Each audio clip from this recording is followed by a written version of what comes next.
I'm Kevin Casey. I'm a professional mixed martial arts fighter. And right now what I'm about to do is issue a warning out to all other competitors. I don't want overs. I just expect them to happen. Fatty's gonna fatty is real. He is terrible! He was gobbling fucking wieners and buns. I'm gonna go quick because I don't give a fuck about anything that's gonna happen on Saturday. Welcome to this week's edition of the MMA Analysis. I'm your host, Brad Kaschuk. As usual, you know, we used to have another host, but oh my god! My god, that's Lance Fishel's music! What's he doing here? Surprise, motherfuckers! I'm back, at least for a show. I'm back. So welcome to this week's edition of the MMA Analysis Podcast. I am your host this week, Lance Fishel. First off, joined by one of my co-hosts, Jay. Jay, how goes it, man? Been a while. Who the fuck let you out of the shackles?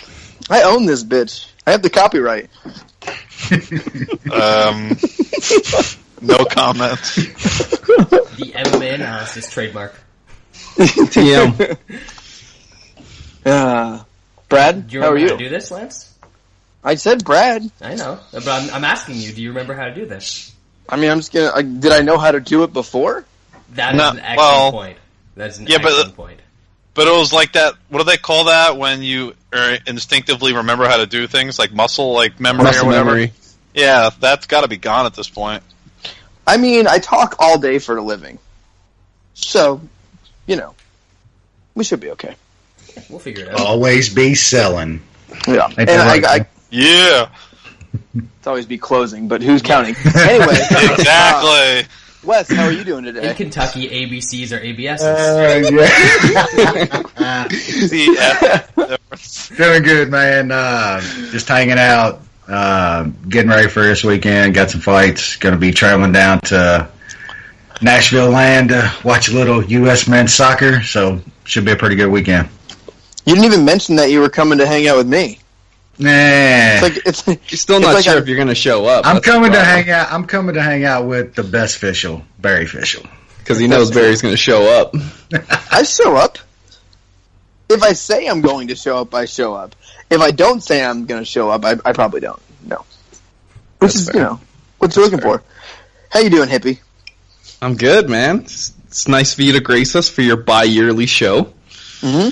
I'm excited to hear your voice. It's very important. I know.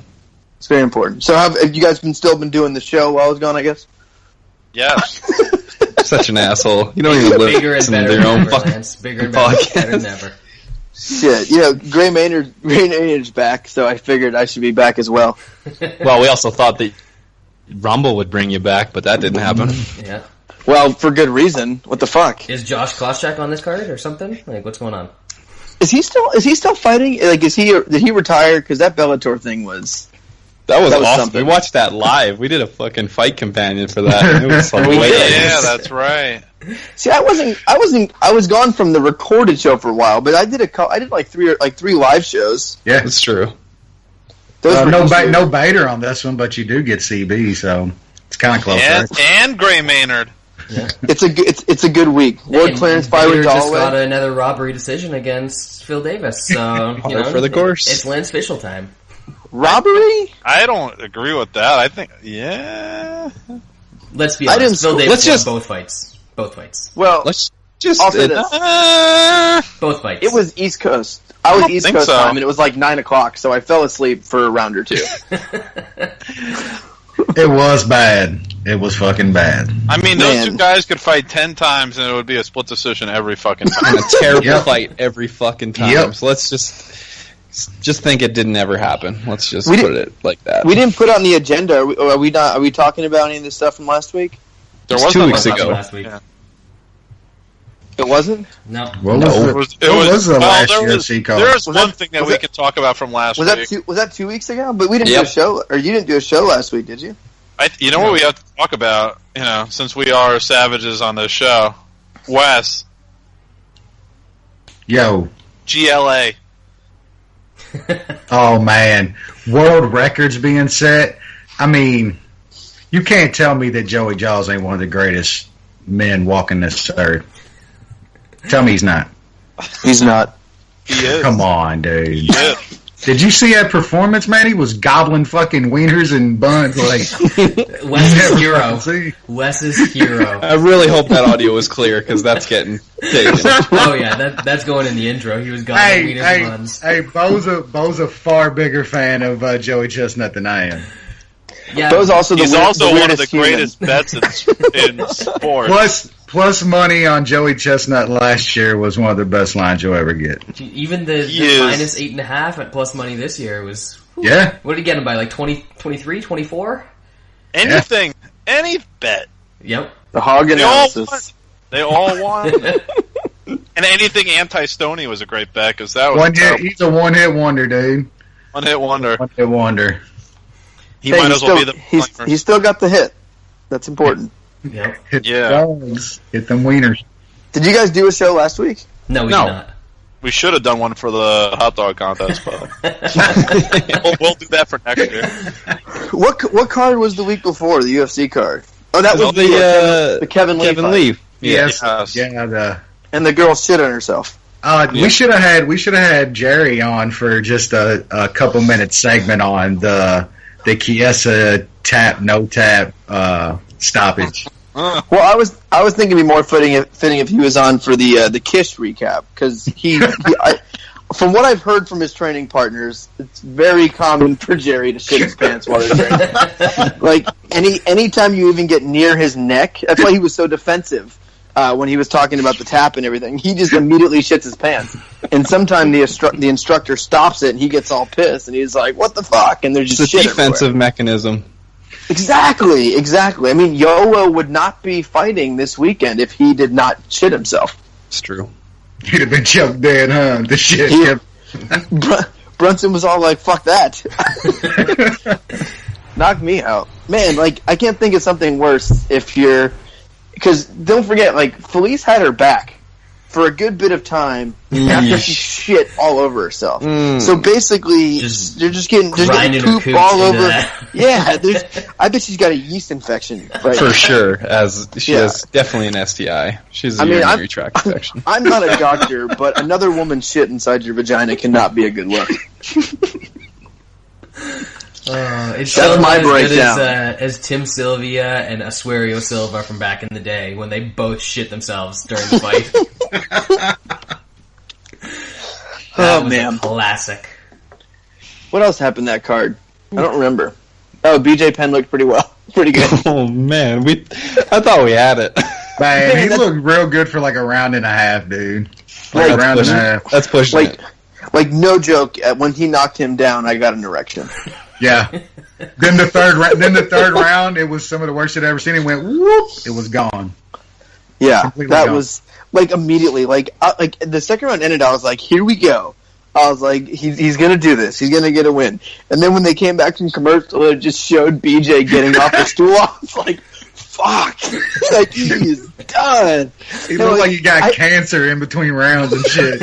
Or standing in liquid concrete. I mean, my goodness. I should have known that when he knocks Seaver down, he gets on top and he starts throwing hammer fists, and then he kind of just stops and just lays on him for 45 seconds. Once he didn't immediately take his back and choke him out, it was just like, oh, this isn't good.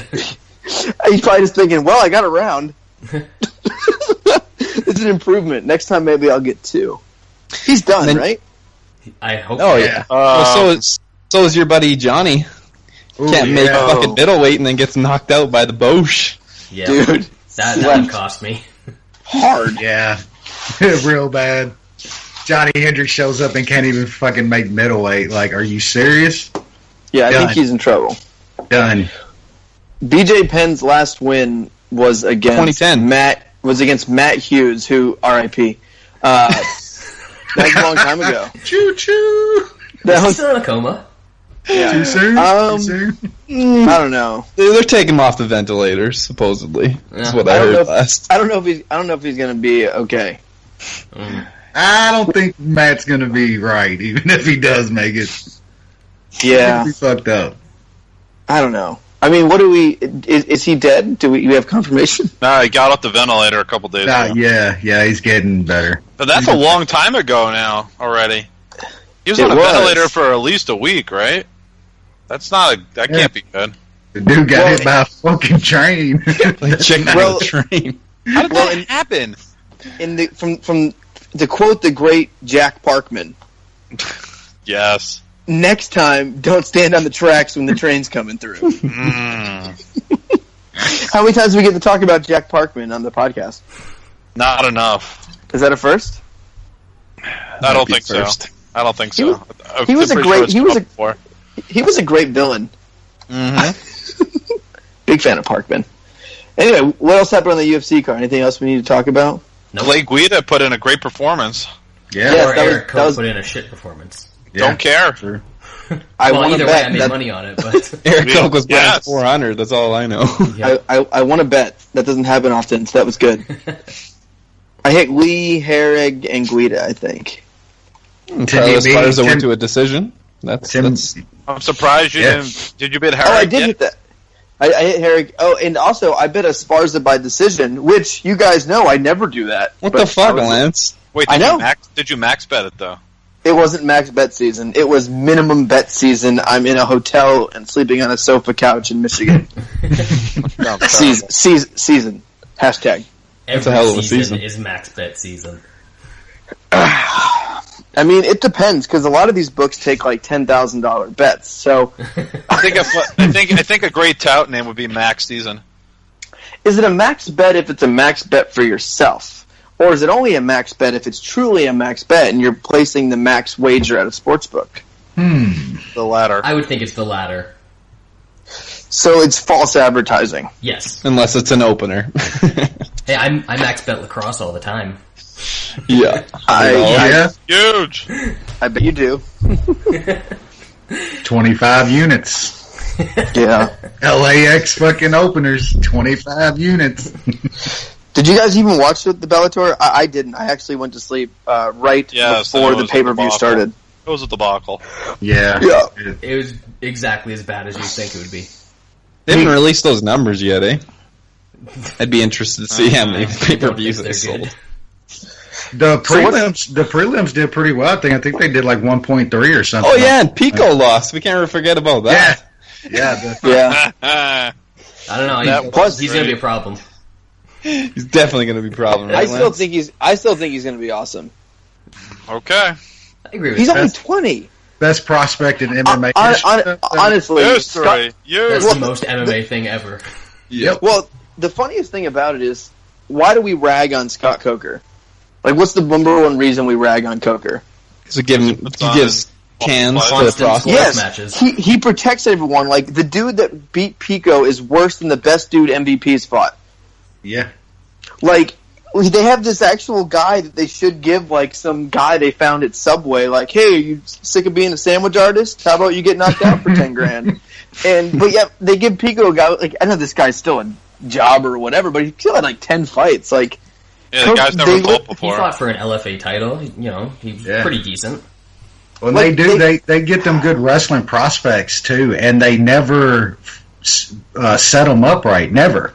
Like, Coker never does that. He always feeds them somebody fucking that is a horrible matchup.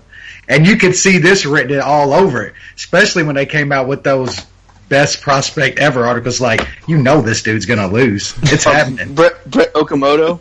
Yeah, you knew it was happening. Like, everything was lining up for dude to get beat. Like, every fucking thing. Yeah. Did you guys know that next week it's Bellator 181? I did not. No. Who's on it? Is it Derek Campos? Yes. So the main event is Derek Campos versus Brandon Gertz. Oh, sign me up. Did you know this is a trilogy that they have fought 2 other times before this? But Lance, if 2 guys fight and nobody watches it, does it really count as a fight? Did it really happen?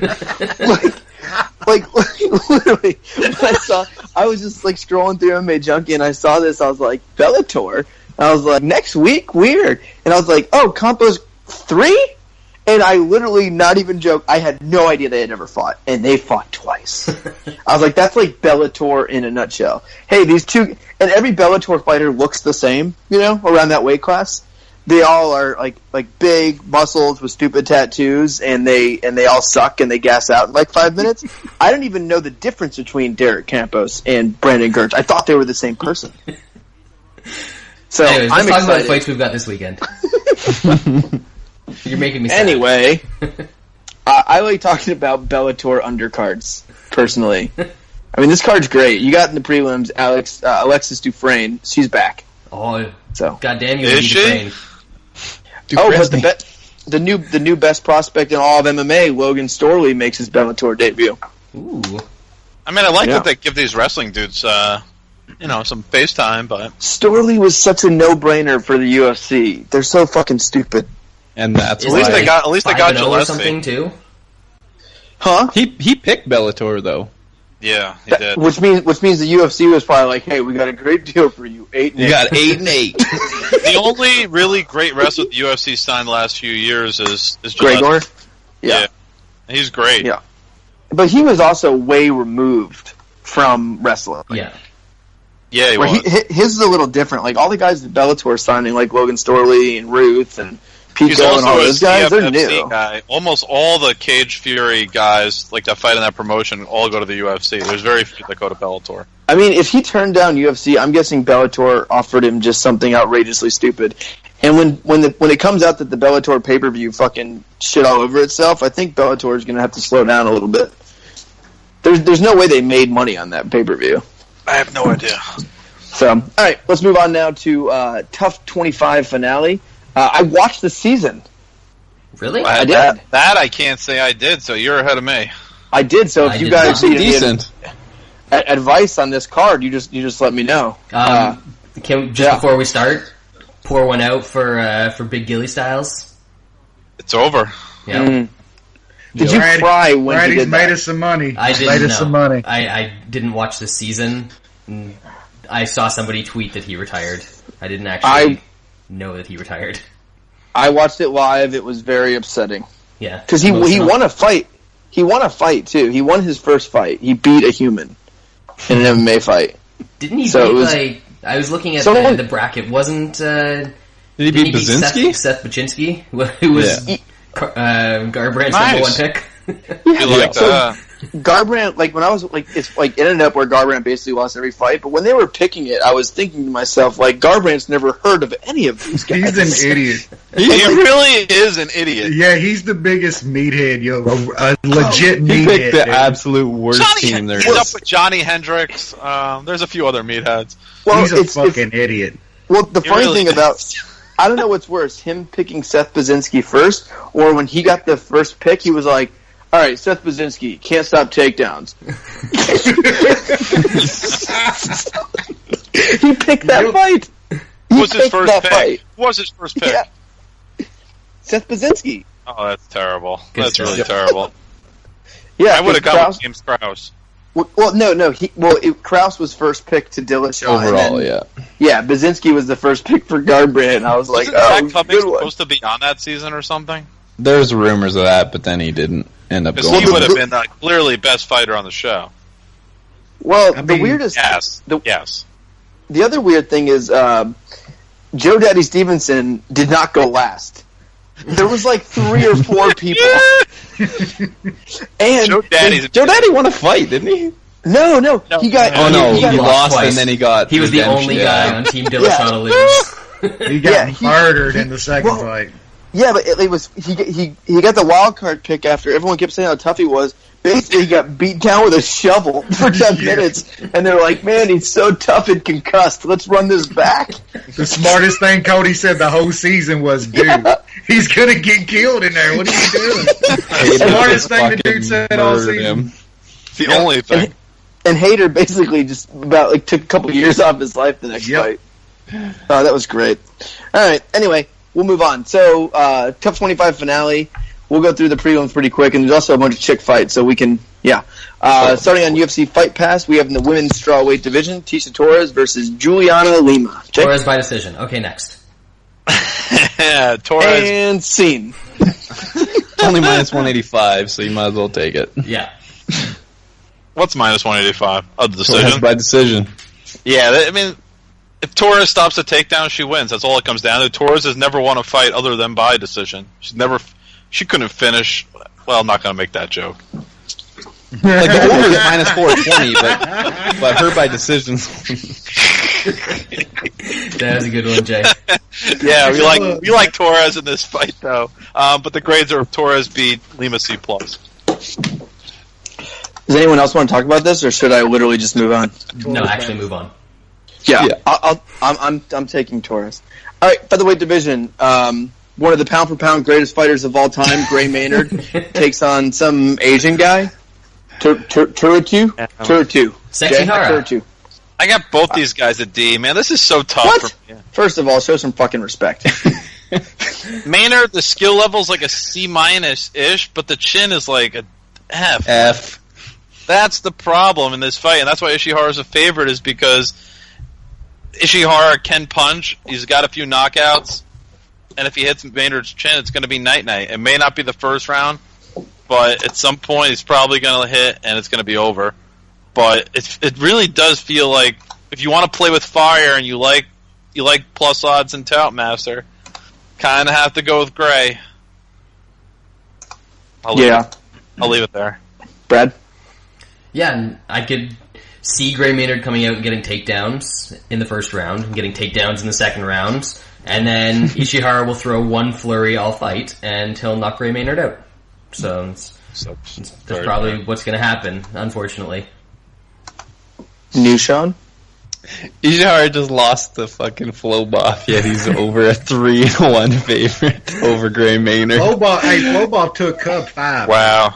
5, tough. But one thing Flowbuff has that Gray Maynard doesn't is a chin. An iron chin. Yeah, so Maynard's gonna probably get knocked out, but there's not a chance in hell I'd lay 3-1 on Ishihara. What's Maynard by decision? It is... It's got to be like 4 something, right? Not that high, would it be? Yep, plus 405. Easy money. If I was betting Maynard, that's definitely how I would do it. I have Maynard by guillotine, first round.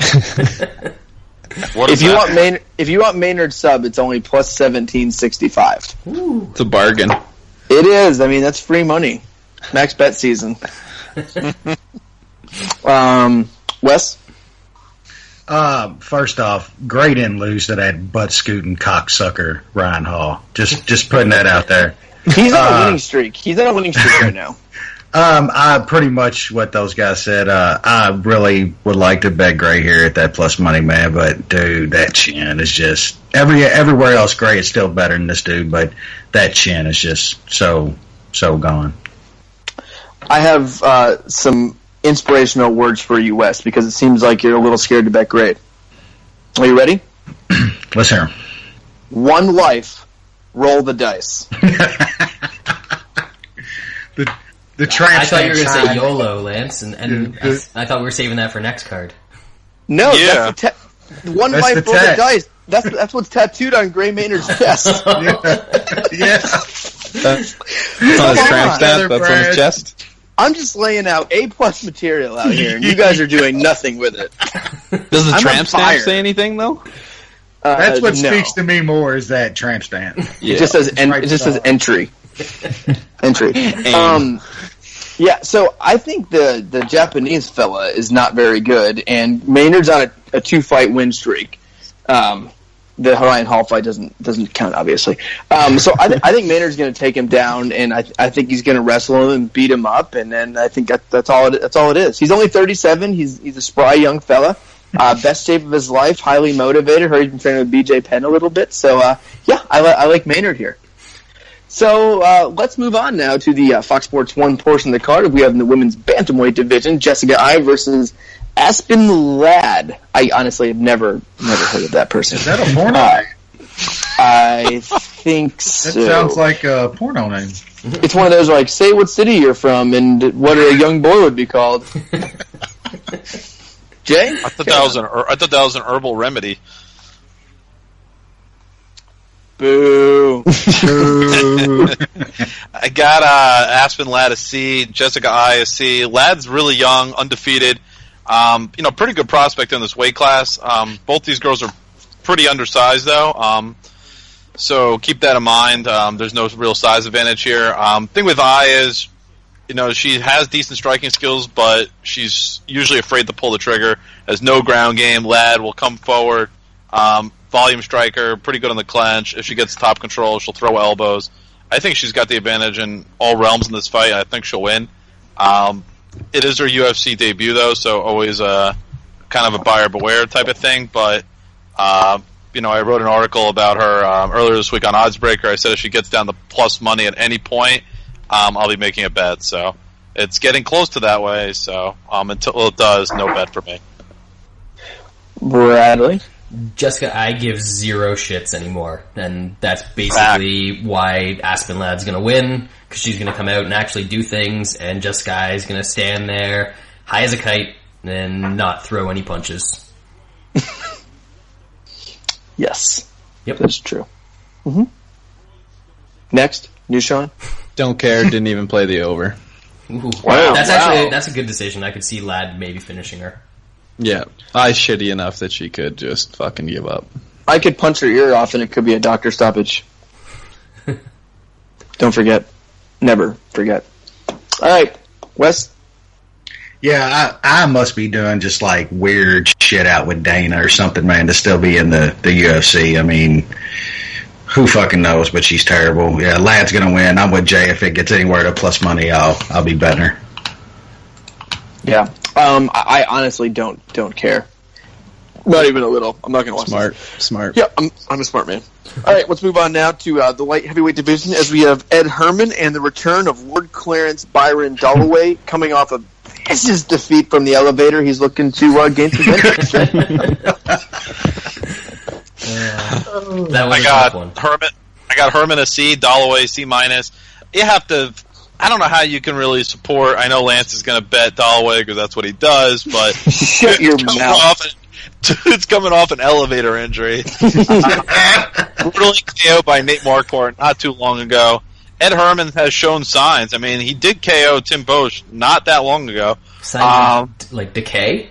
Is his body decrepit and kind of life, maybe a resurgence. Either way, it's more of a fade of Dalloway than an indictment on Herman going anywhere.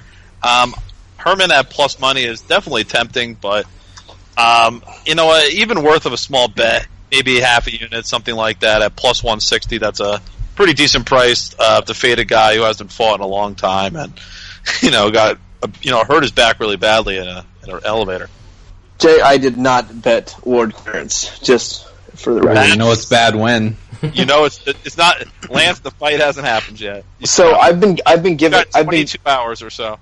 I've been doing better at giving up on people, at least for one fight. Like Jay Gellenberger, I gave up on him. I think I gave up on Marquardt his last fight. I mean, he took the Jesus thing to a whole nother level recently. He's always been bad, but now it's like he's like door to door in the suits, and I'm just not down for that. Wasn't the skills, it was the Jesus shit. I only got you off of Lance, let's be serious. If there was only one card this weekend, you'd be betting fucking Dalloway. Well, I was gonna bet CB, and I was like, you know what? If I bet CB, I'm already betting Gray. Everyone's gonna make fun of me.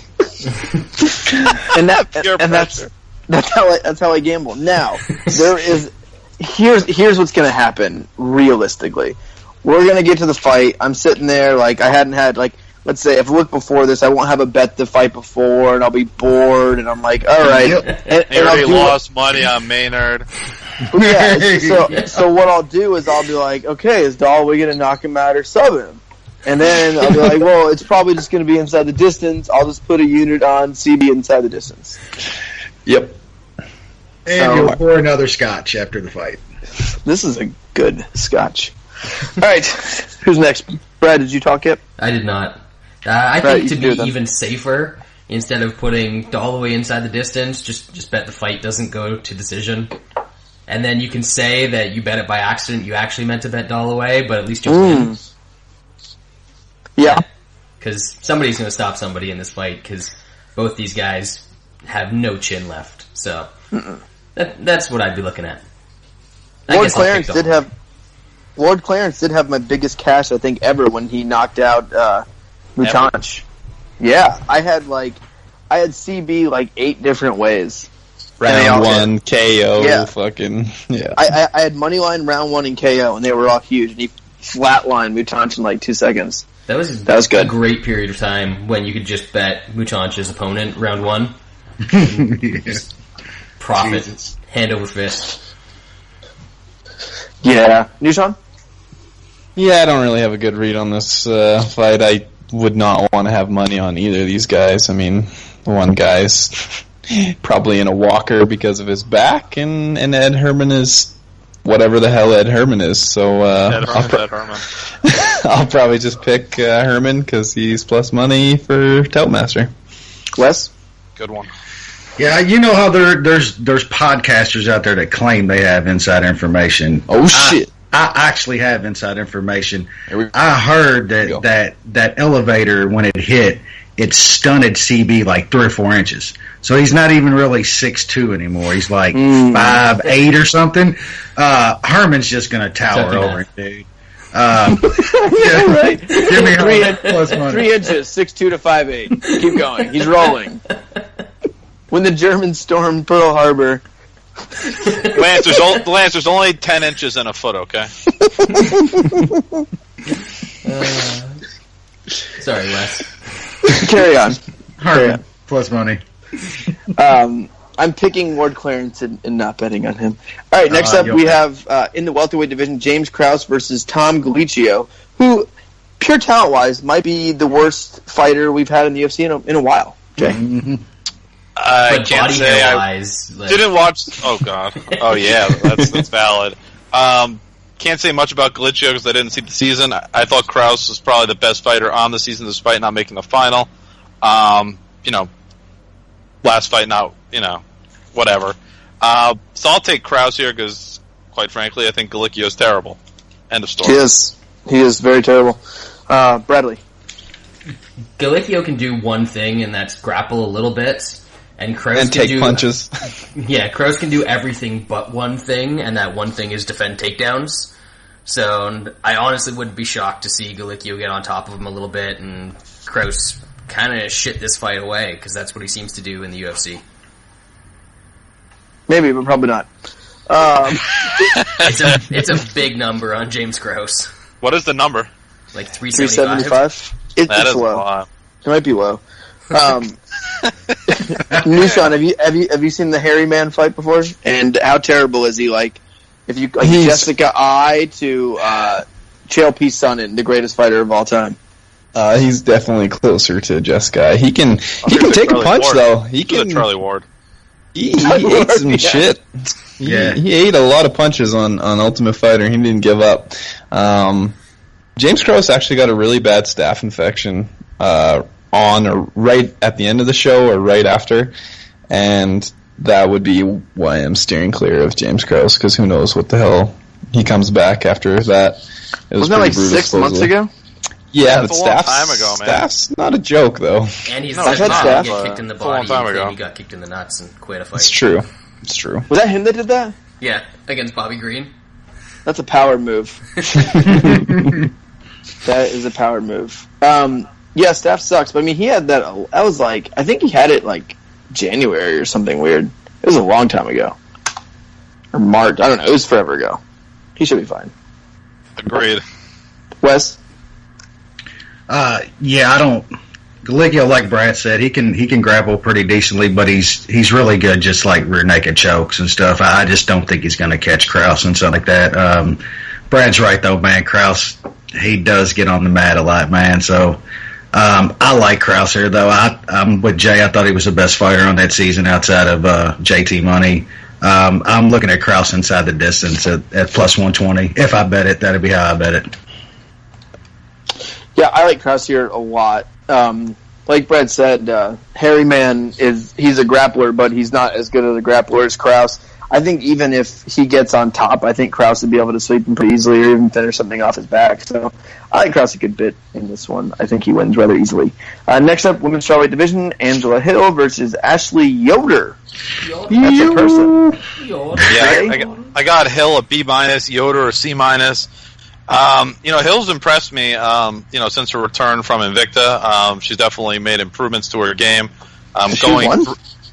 Yes, she has. No. She got the shit beaten out of her. Yeah, you won, Josh. She didn't get finished by that savage. She's really good at almost dying, but not taking an ass whooping. All I know is Yoder fought a toe-to-toe fight with Justine Kish and lost. So I don't know who Ashley Yoder is. Exactly, She's the spider monkey. Yeah. She lost to Justine Kish. All Hill she was tentative in that fight because she knew about Kish's special shitting abilities. Yeah. Hill's takedown defense has improved. It will be enough here to get the job done. She'll light this girl up on the feet. It's not even close on the feet. Hill wins. She's worth betting. I got her in a parlay with somebody later on the card. Bradley? Yoder by submission, plus 574. Really? It's the only way she wins. I'm thinking about it. You're not going to play the over? Don't you usually do that? No, that's Sean. Oh. I played the overs when it's fat dudes fighting. Oh. I thought you did both. No. Sean, are you going to parlay all the overs in the women's fights in this card? No, I just played this one straight at the opener at minus 140, but it's skyrocketed since then. That's low. Yeah, it was. That's why it's not even close to there anymore. But Angela Hill's going to win the decision. It's going to be boring as fuck, and I'm going to get paid. Sweet, no one cares, Wes? Yep. Hill's going to win a decision. Sean got a great bet. Yeah, sure. All right, moving up to the main card, light heavyweight division. Jordan Johnson versus Marcel Fortuna. Yeah. Fortuna? How much? Fortuna. Better than 3 How much? Samson. We got to talk about something. So one of the most highly respected books decided, hey, it was a good time to maybe start. Let's jump into the MMA scene, open some lines, and they opened this fight between Jordan Johnson and Marcel Fortuna as Jordan Johnson, a minus 136 favorite. Okay, minus 136 over a guy that was a heavy underdog to Anthony Hamilton and then KO'd that scrub. It was your fault. Didn't we bet that fight? Oh, wasn't that the one? That was definitely his fault. That probably was. That's the guy who knocked out Anthony Hamilton? Yeah. Who looks like he's never thrown a punch in his life. Who looks like he never threw a punch in his life and looks like he could probably fight at, like a Nick Diaz weight. Like a hybrid of welterweight and middleweight, okay? He's fighting a guy at light heavyweight in Jordan Johnson, who's probably one of the best prospects in this division. Really good wrestling game. He's the only prospect in the 205 division. That's not true. The dude who fought last week is, but yeah, there's two. He's one of them. Aaron Pico? Yeah. No, Dominique Reyes. We'll see. I'm telling you. So, so I don't get this at all. Jordan Johnson. So, yeah, that line ballooned, I think, almost to like minus 300 almost within 30 minutes. It was terrible from Pinnacle. Not sure what they were doing. Other books opened it. It's kind of floated around minus 250 or so. It's still low. It should be higher. Jordan Johnson could easily outstrike this guy. He's not gonna take a knockout punch. He's got a way better chin than Anthony Hamilton has, and he's got an offensive wrestling game to boot, but quite frankly, he's not going to need it against this guy. Jordan Johnson wins this every single round. It's not close. I parlayed it with Angela Hill. Bradley? Yeah, pretty much everything Jay said.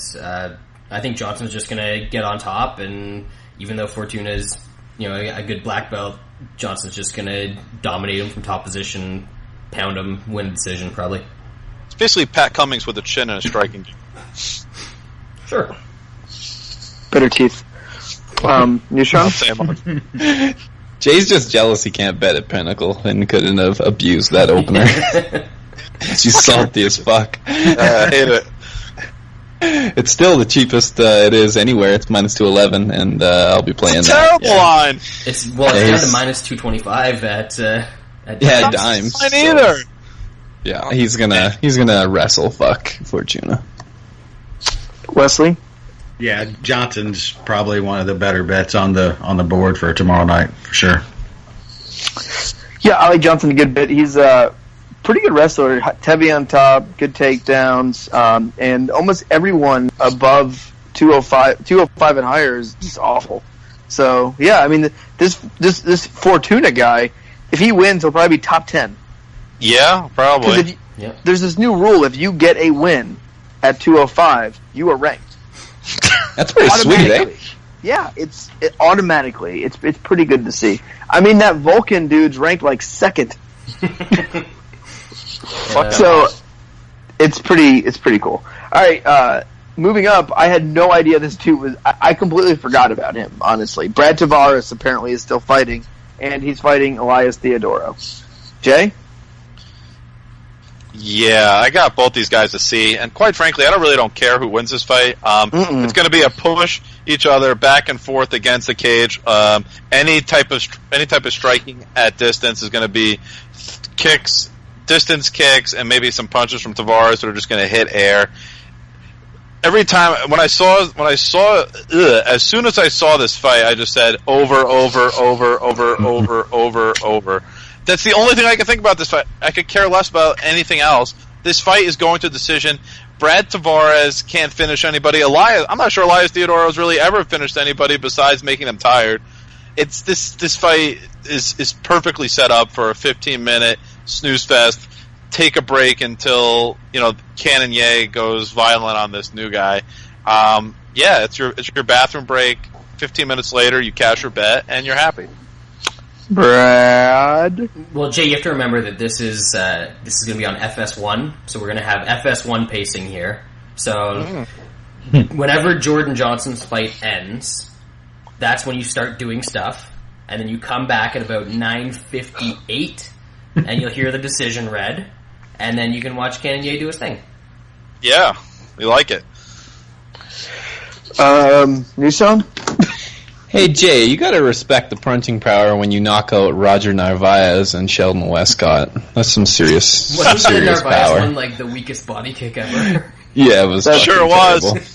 That is not a real person. This is gonna be a terrible fight, and I bet the over small at -230. Wes? This is going to be a terrible fight. I think Elias went to a close decision, and I got the over in a parlay at like -190 a little bit after it opened. Yeah, I didn't touch this one. I think it's a really close fight. I think it'll be a boring fight. They're going to, I don't know, they're just going to hump each other against the cage, and they'll take turns and takedowns, I guess. I don't know. It's going to be a really, really bad fight. Sometimes when they make fights like this, I'm like, why would they make a fight that they know? What's the point? This fight has no chance of being good. No. It will not be good. 0 chance. I just... Definite dog walk fight. 100%. Awful. I think Elias probably gets it done, but I don't know. He's not very good. Are you sure, though? It sounds like a split decision that's going to be who the hell knows. Or who the hell cares? I'm not touching it. You don't. So you're not betting the over. Well, Lance doesn't play overs, so I don't play overs. You have to come on, Lance. Even you have to make an exception here. I think every fight's gonna end in finish. Yep. Moving up, light heavyweight division: Jared Cannonier versus Nick Rorick. Jay. Even I don't know anything about Nick Rorick. Dude, I looked at him. Brad though. Does. He's massive. Is he? He looked like he was 8 inches taller than Cannonier. Wow. Did you guys see how tall this motherfucker was? It was listed only as 6'3". I think he looked fucking... Isn't Cannonier like 5'11", though? I don't know. He looked tall now. He looked 3 or 4 feet taller than him. 3 or 4 feet? Holy shit. He makes George Miro sound look short. 3 or 4 feet, I think, would be a guess. I can't speak on this fight. And the guy must be good. He beat Jesus last fight. Mm-hmm. Wait, what's Jesus? A 4-5 guy named Jesus Rivera. Oh shit! Oh, I thought he was 0-0. Yeah, at least what is Cannonier to put this dude out quick? Not as much as you would think. Minus 145. Yeah, That's inside the distance is 145. Round 1, it's probably going to be cheaper, but... Brad, have you seen him fight? I know that he's fought a whole bunch of nobodies, and he's fought one guy that has a winning record, and he went to a split decision with him. That is true. Yeesh. Yeah, that is So true. Cannonier's probably going to beat him. Yeah, Cannonier. Yeah, but it's light heavyweight, so you never know. Shit happens. I wonder, this guy's from, Carolina or something. I wonder if Carolina's the new Midwest, because this is some kind of inflated record. Yeah. Cannonier's not very good. He's alright. No. He's okay. I mean, would it surprise you if he just gets slept because he does something stupid? That would surprise me. It wouldn't surprise me if he got laid on for 3 rounds, because he can't defend a takedown. Mm-hmm. That's true. That's true. All right, who's next? I don't know what's going on. Is that Dushan? West or Nobody cares. Nobody cares. No one cares? Well, I don't think anybody knows about Rorick either, so... Rorick? Rorick? I haven't touched it, but this seems like a fight that Lance is going to bet 5 minutes before that Cannonier is going to finish him. This is the kind of fight I randomly bet on. Sometimes you just gotta feel the flow. What about you? Yeah, he didn't. I think the Q labia win is looking like a little bit of a better win now in hindsight, and Glover couldn't knock him out. So as long as he does, did you say cute labia? Yeah, the Q labia. Lance, how long have you not been on this show for? Holy shit! Cute labia. Yeah. We had that joke when Sean was still around. Yeah, true. what's wrong with You you? were definitely here for that one. Damn, Lance. Definitely. Really? Yeah. I know you're getting old and you're starting to get forgetful. Senile. I don't pay attention to what you guys say, though. That seems more likely. Yeah. All right. Yeah. Carry on. He's gonna win. Yeah, he'll win. I'll take Cannonier by knockout. All right, lightweight division. Mark Diakse. Is that how you say that? Daikisi. Daikisi. All right. Versus Miroslav Klose. Got Diakisi. Got really soccer kicks. Klose, D+. I think people are way over stating Klose's ability to win this fight based on winning his UFC debut over something called Devin Powell, who's awful in his last fight as well. Diakisi is a real prospect, really athletic. I mean, both these guys are athletic, but Diakisi, I think, has got a much higher ceiling. He's definitely has some special ability, and I think he gets it done here. That's the idea.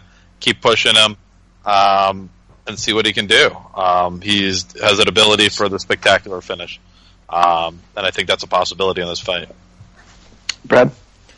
Yeah, I think we said when Daikisi came into the UFC that he's a better wrestler than your average British dude. But he's still a British dude, and he's facing an American guy who can kind of wrestle. So I'm a little bit concerned. Definitely concerned enough not to play Daikisi, but I think he probably picks up the win. Close might gas, and he might get a late finish. You, Sean? Yeah, I agree with Brad. I can't bet Daikisi at this big of a number. I mean, it has calmed down a little bit. He was getting pretty high there, but no way I'm putting my money on Close either. I think Daikisi's gonna throw some cool shit, and hopefully he doesn't get wrestle fucked. Yeah, Wes? Man, I'm trying real hard to talk myself off of this chicken parm prospect here. Yeah, Daikisi should win this fight. I think he's definitely the better prospect. But man, I can make a case for Close getting him down for 2 rounds and still in 2 rounds here, man. At plus 235, I'll probably take a small shot. I'm not touching this fight no matter what. I don't think. I mean, I can see it going either way. I think he could get the highlight knockout. I can see a chance that he gets laid on for a little bit, but Klose can still gas at the end. I think this is a really close fight. But I don't know. I have a feeling he could wrestle him, but my gut says he's going to get knocked out. So I have no idea what's going to happen in this fight. So I'm just going to let it go. All right, welterweight division: Diego Lima versus Jesse Taylor. Jake? Don't have grades on these because the grades I had were probably D- and F. When I or previously cut from the UFC, specifically Lima. One guy can strike a little bit, but his takedown defense sucks. The other guy has the ability to be a blanket. It's like the game of rock, paper, scissors. Blanket beats rock. I'll take blanket. Jesse Taylor, you are the winner. Michael Jackson's kid? He's fighting now? This fight is awesome because Diego Lima wants to strike, but he gets knocked out by a stiff breeze. And Jesse Taylor wants to grapple, but he gets submitted by, I think Ella and Shane could both submit him. So, yeah, somebody's going to do something stupid and get finished.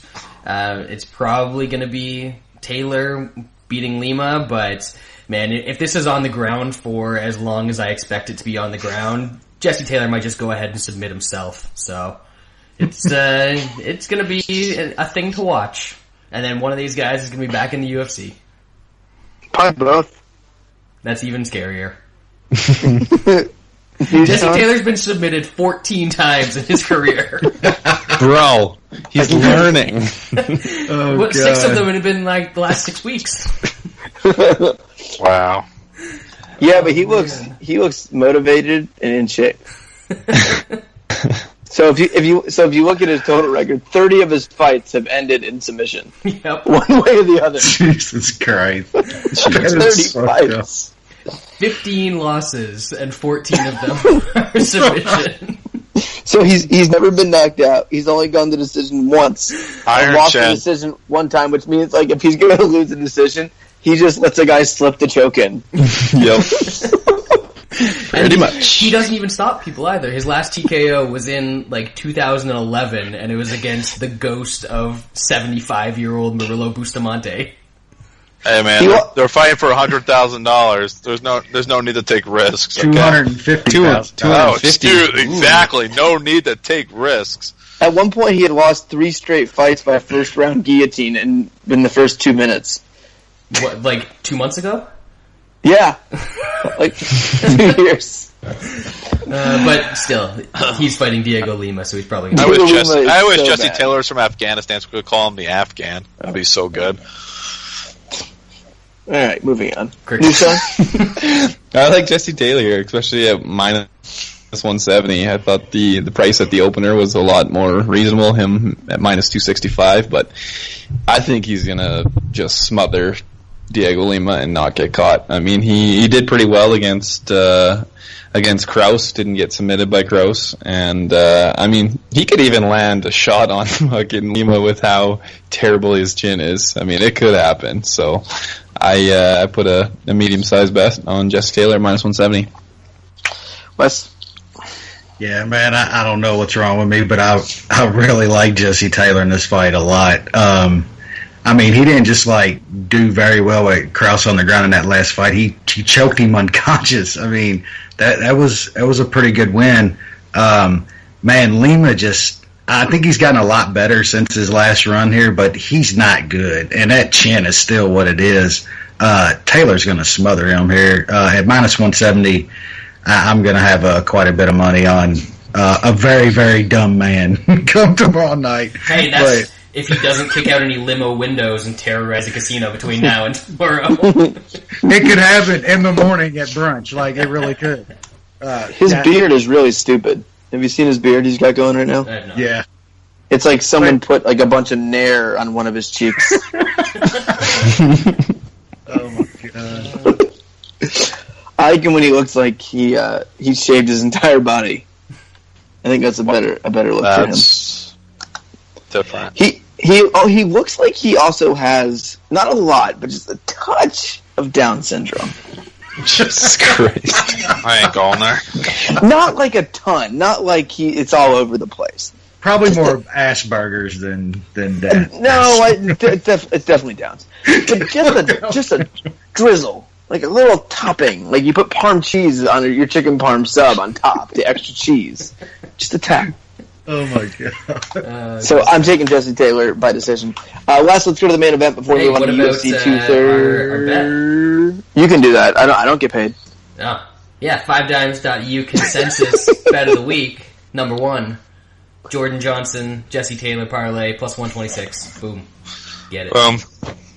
How exciting. All right, lightweight division, main event, Michael Johnson, Justin Gaethje. Jay. Yeah, I got both these guys at B+. Yeah, this is going to be an exciting fight because I've never seen a Justin Gaethje fight that wasn't exciting. Johnson definitely the more technical striker, but it's going to be tough to just deal with Justin Gaethje, his aggression, his just constant willingness to go forward. I can see Johnson looking good, but eventually Gaethje's just relentless approach. He's going to land something, I think, on Johnson who's going to hurt him. And once he does that, it's going to be a very difficult fight for Michael Johnson to win and to overcome. So I'm going to go with Justin Gaethje here. I haven't bet him yet. The line continues to kind of push up. But I think I will bet him before the fight takes place because post betting is something we don't encourage. Brad? Yeah, I think this is a great matchup for Justin Gaethje to come in and get a top 5 win because, people talk about Michael Johnson being a really technical striker, but I don't know if I'm the only one that sees his weird slappy overhand rights that he throws that look super ugly and don't particularly hit hard, or the fact that he really doesn't have a ton of punching power. But he's going up against a guy in Gaethje who has shown a ridiculous chin, cardio for days, and he's just going to come at you with absolutely everything in his arsenal. So even if Johnson's able to move around and land some shots on Gaethje early, we've seen his cardio fail him time after time. Gaethje's going to track him down. He's going to turn this into a brawl, and he's just going to absolutely take Johnson's lunch money. I think this is going to be close for about 5 or 6 minutes, and then Gaethje is just absolutely going to truck him. Plus 150 all day. New Sean. Yeah, Gaethje's a violence warlord. He does not give any fucks. It's insane the way he fights. That could be to his detriment. It will one day, and that's why I'm not too huge on Gaethje here. I still like him a decent amount at plus 150. That his aggression is going to be tough to deal with regardless of who he's fighting. But Johnson could clip him, and his chin could go. Gaethje has been in some ridiculous wars and stuff like that, but I just think all of Gaethje's offense is just going to stifle Johnson, and Gaethje's going to take over and finish him in the mid to late rounds. Wes?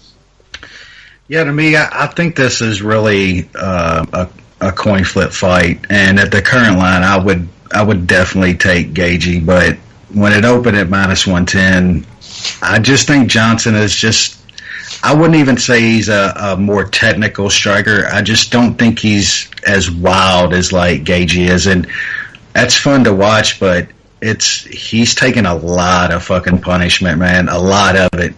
And it's going to catch up to him eventually. And I don't know if Johnson will catch him with one and just put him out, but I could see Gaethje walking into a 1-2, a decent combo and getting hurt, and Johnson getting on him and finishing him. So that's kind of how I see the fight going. I would not be surprised if that pressure from Gaethje is too much for Johnson at some point, but I think he gets him out of there before then. And I took a shot when it was minus 110, but I wouldn't play Michael Johnson at minus 170.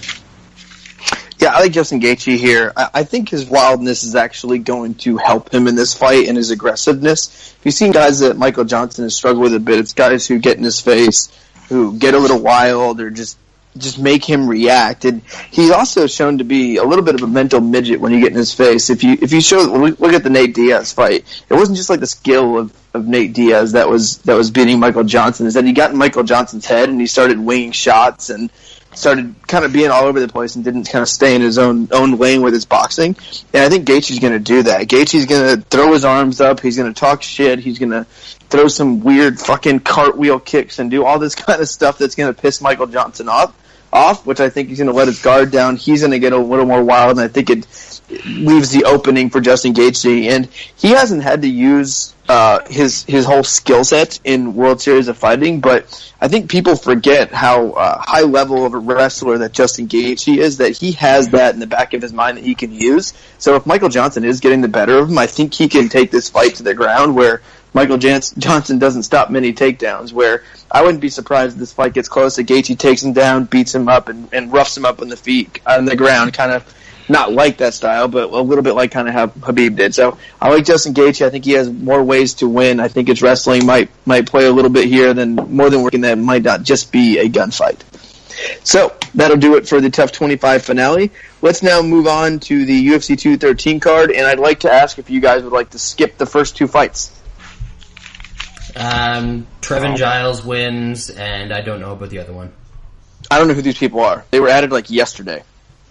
There's actually not that bad of fights for new guys, but 3 of the 4 don't have Wikipedia pages.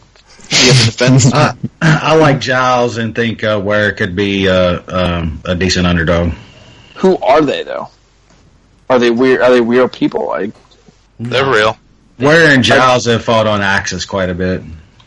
Novich is a fucking Midwest. Try and read them, Lance. Giles has an awful chin, good athlete. The other guy fights in some promotion that Ben Rothwell started. It's a Midwest inflated record. Yeah. Exactly. Yeah. I can't find any video on him though, but I know Giles has a terrible chin, so I don't know how you can really bet him because he could be KO'd at any point in time. The other guys, Ware, pretty good boxer, pretty good record, got him as a D+. Cody Stamen, I got as a C-. Really good athlete, good kicks, pretty powerful wrestler as well. Where's the head? Could be interesting, in all honesty, but I'm surprised the line is as high as it is. People seem really high on Stamen, but I guess we'll see. I'd definitely be weary to bet him, though, at that price. Man, you just took so long to say skip this. I didn't say skip it. You said skip it. Now we can move on. All right. Version. Let's move on to the real first fight of the evening. If we have in the bantamweight division, Rob Font versus Douglas Silva de Andrade. Jay? This is probably the most underrated fight on the entire, the entire weekend. I got Font a C+, Andrade a C. I like Andrade honestly as a fighter. I think for a time Brazil has kind of struggled with developing new talent to kind of come to the UFC. This guy, I think definitely has staying power. Pretty intriguing striker. Font also a good striker. Maybe a little bit of a better boxer, and I think that could be the difference here. I think that's really going to be the difference. It's close though, but I think Font is just a little bit better. Maybe a little bit of a higher ceiling. Maybe a little better athlete too. So I'll take Font, but it's not a huge gap. Brad? One of these guys is really overrated and one of them is really underrated, and that has created a minus 335 line in a fight that should probably be, I don't know, maybe minus 150, 160. I don't think Font is great. He's beat a bunch of scrubs, and obviously Lineker's a special kind of dude, but Font completely shrunk in that fight and didn't want to engage or do anything at all. So I'm not sure how he's going to react because Andrade can kind of do the same thing where he just puts a lot of pressure on you. He's going to be a little bit bigger than Font, and I'm not sure how Font's going to react. We have seen that in Andrade's UFC debut against Takugov, who's a really good striker in his own right. He fought back. He made that a close fight against a guy who was a lot technically better than him, and I think is a lot technically better than Font as well. So I like Andrade in this fight. I think he's going to come forward. He's going to make it dirty. I don't think Font's going to like it, and I think Andrade is going to pick up a decision. So plus 275, I'll take that. Yeah. You, Sean? Yeah, I kind of agree with Jay and Brad. I think this is a closer fight. I'm not sure if Andrade is going to be able to get the win, but the angle I like on this fight is Andrade plus 3.5 at plus 145. I definitely think he can grab at least one round on all the judges' scorecards. Wes? Yeah, I pretty much agree with everything that Brad said, and definitely the Lineker comparison. I think Andrade can put that kind of fight on Font here, and yeah, the line's just really off. I got to take a little bit of that, and I think Sean found a really good bet as well. I'll take a little bit of that points handicap too. Yeah, I'm actually on Douglas Silva de Andrade as well. I bet him right in that line count. I was surprised. I thought this fight would be really closely aligned. I think de Andrade, even though he's a little bit older, he seems like he's gotten a lot better his last couple fights. I thought he looked great in his last fight. His striking looked really good. He's very creative on the feet. And I think if he can stay in Font's face and be aggressive and not gas out, I think he can definitely win a decision or maybe even get him out of there. It would not surprise me if he got him out of there. He's shown some good striking, some good power. So I like Douglas Silva de Andrade. I put a unit on him at I think I got him at like plus 260 or so. All right, listen on now. Yeah, what the fuck? We talked for like an hour. We never mentioned that one. Welterweight division: Jordan Meehan versus Bilal Muhammad. I got both these guys a C minus. Yes, both these guys. Stop. Jesus Christ! I got both. I got both these guys a C minus. Jordan Meehan definitely was higher rated, but he's coming. I don't think he really wants to fight. Didn't he retire like twice already? Yeah. Just once, probably, and he's probably thinking again. Muhammad, chin Praise be unto him. Jesus Christ! Taking it to a new level. That wasn't offensive. No, That's what you not say at when all. you say Muhammad. Praise be unto him. I didn't say it. How would you know? Well, Maybe he's a Jay. Jew. We're cultured up here in Canada. Yep. Yeah, I bet. Muhammad, pretty good. Pretty good striker, really good volume. The way I see this fight playing out is Jordan Meehan's got a chance in the first few minutes because he usually tends to come out strong, but he's got a god-awful, gas tank. Slows down significantly. That's when Muhammad gets better. Second and third rounds, he's one of those kind of fighters, kind of like a Barberina. His ability, his conditioning, his volume pulls through. I think this is a great live betting opportunity. Sit this one out the first round, and then live bet Muhammad after round one, assuming the fight goes that long. I think you got a winner. Brad? Yeah, I like Bilal here as well. I think that means just done in the game. I don't think he really wants to fight anymore. I think the second and third rounds of his last fight, where he got out wrestled by a Norwegian guy, were a pretty good indication of that. And even if he does start well in the first round, I don't think he's getting Bilal out of there. And Muhammad, praise be unto him, is one of those slow boil guys where he's just gonna turn up the heat on you in round 2 and round 3 and just make it so that you can't stick with him. So I see either a second or third round finish for Bilal Muhammad. Hey, Sean? I'm a little bit higher on Jordan Meehan than Jay and Brad. Yeah, you are Canadian. Meehan's going to show up at your house if you don't back him. That's true. I am pretty close to that guy. Meehan did look decent in the first round of his last 2 fights. I know he looked absolutely god-awful in the second and third. I mean, Luque got Bilal Muhammad out there in the first. It could happen. I'm not sure how good Bilal Muhammad is, so I am definitely staying away in this fight. But Muhammad probably survives and takes over in the second. Wes? Yeah, I mean, all things being equal, I might lean a little towards Meehan, but I mean, I think it's his dad wants him to fight. He doesn't want to fight anymore. You can see that. Muhammad is one of my bigger bets on the weekend, and I got him at the opener at plus 100. I had to take even money against a guy that I think doesn't want to fight anymore. Yeah, I don't know about this fight. Everyone thinks Jordan Meehan's just awful now. I don't think he's bad as everyone thinks. I think he just, I don't know. Like when you watch him, he seems really skilled, and he seems like he could beat a guy like Muhammad, but he just doesn't seem like he figured out how to win. And I think to Wes's point, I don't think he enjoys fighting. I don't think he wants to fight, but he's got to make his daddy proud. So, and you don't say no to that man. Have you seen his dad? Can't. Yeah. Do I want to? He's an enormous human being. Yeah, he is. How big is big? Didn't he fight up in Canada too, like kickboxing or something? Yeah, he like fought that? MMA a bunch too. Like he's got a few fights. Well, his dad was fighting like at the same time as Mean was fighting, I believe, like 4 or 5 years ago. Oh, it's only been he fought a couple of years ago. He fought a guy that works in the same company as me and beat the shit out of him. Look at his shirt on the picture. That's awesome. So That's a scary man to have as your father. I'm taking Muhammad, but I'm not touching it. All right, moving up now, middleweight division. Really good fight between Thiago Santos and Gerald Meerschaert. Good effort. Muskrat. Meerkat. No, Meerschaert. I got both these guys a C. I'm probably going to be a little bit in the minority here. People think Thiago Santos is this fearful striker, and in many ways he is. But I also remember him being taken down to the ground and submitted by good Lord. That's by Eric fucking Spicely. Little spice rack. Yeah.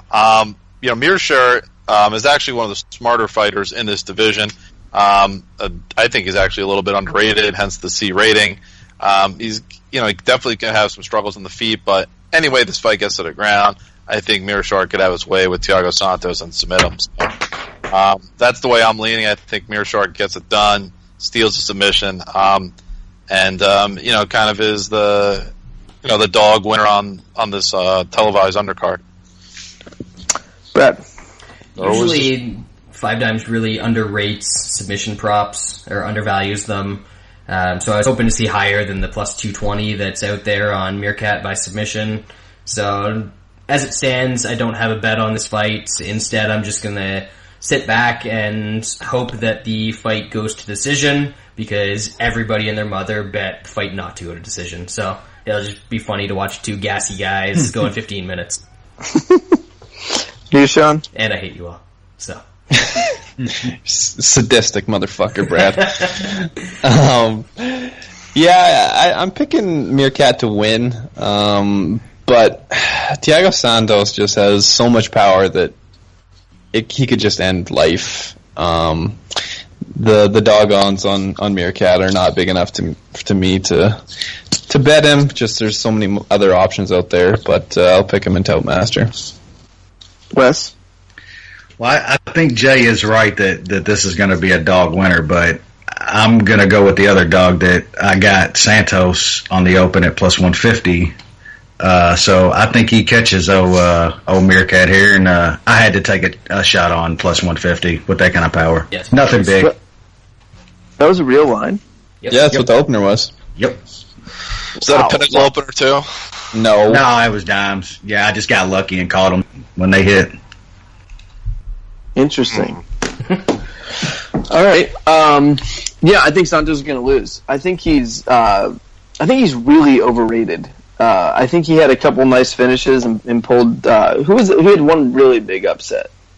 I don't remember who though. Honey Marks. Honey Marks. He's like minus 800. Yeah, I remember that fight. But Honey he Marks someone good. Won is like a plus 350, or no, he won as like a plus 200 underdog against Jay's boy. Elias Theodore. No, Rama. Did he beat Elias though? I don't know. I can't remember I everything. think so. He did beat We're Elias. talking about last weekend. Yeah, Jay. Oh, that fight. Yeah. Oh, that's a different fight. Yeah. Oh, you're talking about Marks. I thought you were talking about Thiago Santos. No.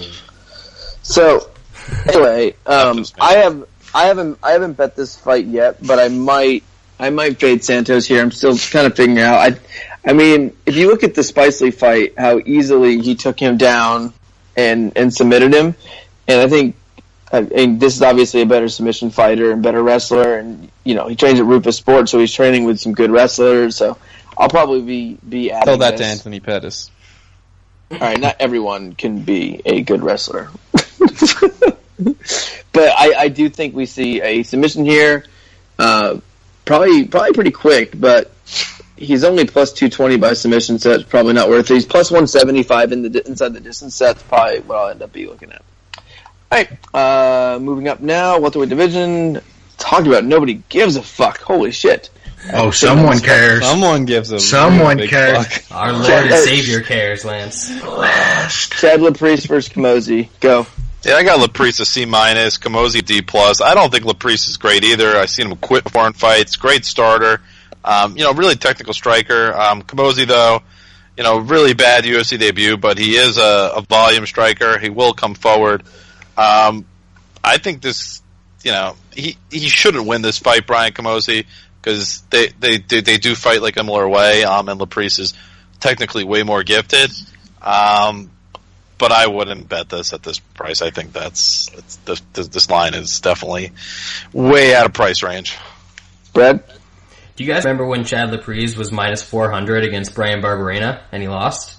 And then he was minus 400 again against Grandpa Trinaldo and he lost that one too? Hell yeah. And now he's minus 600. I know it's against Brian Camozzi, but Camozzi in his last fight, he had a pretty bad matchup with a guy who was even taller and longer and sort of the same type of striker as him. But he's going to be way bigger than Chad Laprise in this fight. And I would be shocked if he can keep the distance a little bit and land some punches on Laprise, and he's pretty good in the clinch as well if Laprise does get inside. So plus 450 against... It's not even plus 450 on Camozzi. It's plus 450 against Chad Laprise. And I will take that pretty much any day. You, Sean? So Laprise is like a hardcore Bible thumper, and then he wants to be a priest. And then he got blessed this week, so does that cancel it? Is he going to lose to Brian Camozzi? Wait, what? He was blessed by our Lord, Jay. He got blessed by our Lord. Right. Why do you think he's minus 600 now? I don't think it's going to be tough for Camozzi to win, but I don't think Laprise should be minus 600. I played the over 2.5 because even if Laprise wins, I don't think he's going to finish him. So I got over 2.5 at minus 117. Plus.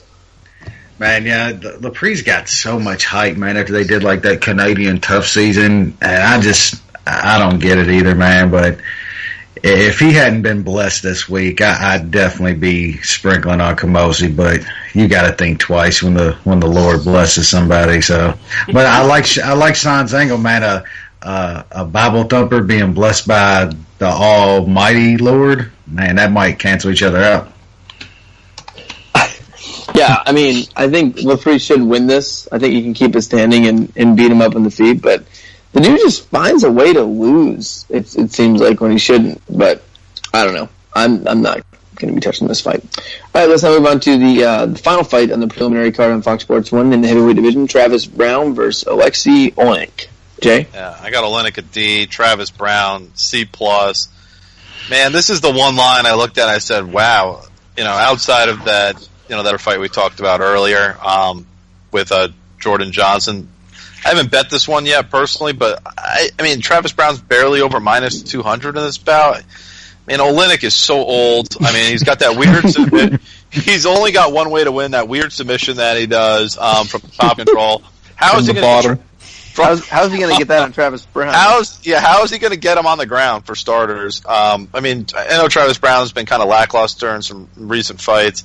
Obviously, he's got his own personal things going on, but man, this fight is so set up for him to win. They want him to win so fucking badly. Yeah, he really should get the knockout here over this old man. He really, really should. But just like last week with our friend Johnny Hendricks, I've learned my lesson before. Even in fights I really think they should win, sometimes it's best to just stay away. Brad? Yeah, this is just a weird booking because the only reason you should give Travis Brown this fight is because you still have some faith that he can turn into a contender or something like that, and I think we're well past that point. So I don't understand why you're giving him a very favorable matchup and why you didn't save this for somebody else that you actually want to see rise up in the division. But whatever. Brown's probably going to knock Oleinik out, but man, I hope that he dives into Oleinik's guard and wraps up the Nogi Ezekiel choke again, which somebody predicted, by the way. So I don't know who, but I know somebody predicted that one. I don't either. You, Sean? Yeah, Brown fucking should win, but he's so terrible. He fucking was so close to a title shot, and look what he's done in his last, 5 fights. It's insane. Yeah, I'll pick Brown, but I really would like Kalanick to choke him out and just, put an end to the whole Brown-Rousey shit. Just sweep it away. Wes? Yeah, it's like Jay said, this just seems so set up for Brown to win, but god damn, that dude is just, he finds a way, man. I can't lay it. I think he wins, but I can't lay it, and like those dudes, I'll be cheering for him. Get choked out as well. Fuck him. Man, I did it. I played him. I mean, alright, like, this line should be triple. Like, if you just look at skill and everything else. I mean, Except it's heavyweights. It is. Travis Brown's finding ways to lose, yes. But look at who he's lost to, like, these last 3 fights during the losing streak. I mean, Derek Lewis, who was beating everybody. That's a fight he definitely should have won. And then he lost to Verdum and Kane. And it's not like he's losing to bums or anything like that. Like, it's not like a bunch of idiots are beating him. So, I don't know. I think this is the biggest, this is the easiest fight he's probably had since he fought Brendan Schaub, who's just the worst. The worst. So I did put Brown to parlay. I think this line is just really, really, really low. I don't see how he gets out of the first round. All right. So moving on now to the main card, we have lightweight division. It's funny, they looked at 2 guys who are very marketable, who haven't been doing great, and they gave them fights that they should win in really, really easy style-wise for them. And with the lightweight division, Anthony Pettis versus Jim Miller. Yeah, I got Pettis a B+, Jimmy Miller a C+. Man, Anthony Pettis is so much just younger. This is a fight Anthony Pettis really should win. Way better striker. Once he connects with Miller, I mean, Pettis is a pretty precise striker, has the ability to land, and when he does, I think this fight is over. I think you should win. I haven't bet it yet because Anthony Pettis likes to get taken down, and Miller can do that at least a little bit in this fight, and he can threaten with submissions. That's the only real threat, I think, here for Anthony Pettis to lose this fight, but otherwise I think he wins, and he does so by, exciting knockout. Brad? Completely unrelated, but I'm seeing a bunch of NBA signings on my TV right now. With all these guys getting paid $20 million a year, how did Rudy Gay only get, like, $8 million over 2 seasons? He's old as fuck. Yeah, but so is everybody else. No, most of the guys who got a bunch of money were young, and they're hoping they're good. Kyle Lowry old guys like don't $30 get million much a year. Yeah, but Lowry's still like a top-of-the-line player. Yeah, no. But still, it seems weird. Vince Carter The got an $8 million deal. And Gay's coming off a season where he missed like 75% of it too. Yeah, but that's every season for him. Another reason. Who are you talking? Lance constantly trolling the UFC accounts. It's so fucking good. Anyway, Anthony Pettis is probably going to land one kick to either Jim Miller's head or body, and Jim Miller's going to crumple. Yeah, all I do now is troll UFC accounts and like the big MMA media ones, like Cut Fighters and like who did I just tweet at? Oh, UFC Asia. Yeah. Let's run it back. Let's not. Let's not, folks. Nushan? Man, I would not be surprised if Anthony Pettis just laid on for a couple rounds and then Jim Miller survives the third. Anthony Pettis, when's the last time he actually threw a good strike? I really can't remember. There was a couple good ones against Chucky Olives, but I don't think he ever hurt even Dubronx or anything that clean on him. No. He's super easy to punch, and I love him. Like, Pettis is just so far gone, man. I'm going to pick Miller and Toutmaster. I'm not going to bet him. He has looked better since the whole Lyme disease has got figured out, but... Yep, that's true. I don't know. I would never trust Anthony Pettis with my money, ever again. That's fair, too. When's Dubronx coming back? I miss him. Probably somewhere... I don't know. It's a good question. He's the most violent dude ever on the ground. Hopefully he comes to Edmonton card. Someone's going to be tapping. He's still only 27. Yeah, it's pretty sweet. I love him. He's going to be retired Wes? by the time he's 30. Wes? Yeah, I'm gonna trust Pettis back up at 55. Those cuts just were not working for him. I just think he's better than Miller pretty much everywhere. Do got to worry about that takedown a little bit because Miller's pretty good at it. I think Pettis keeps it up. Though. I think he wins a decision though. Jim Miller's a really tough dude. I think Pettis ends up taking a decision. I put him in a parlay. Yeah, I like Pettis. I think, like I said, him and Brown just got really favorable matchups, and I parlayed them together. Fuck it. All right, heavyweight division. Fabricio Werdum, Alistair Overeem, 3. Yeah. Why do we do things like this?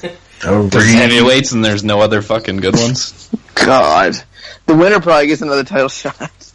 Probably. The heavyweight division is so fucking terrible. God, just abolish it. If Werdum wins and Travis Brown wins, they fight again. Just let Hogg smack him around. Just let Hogg come in and just start dick smacking dudes. Line them up.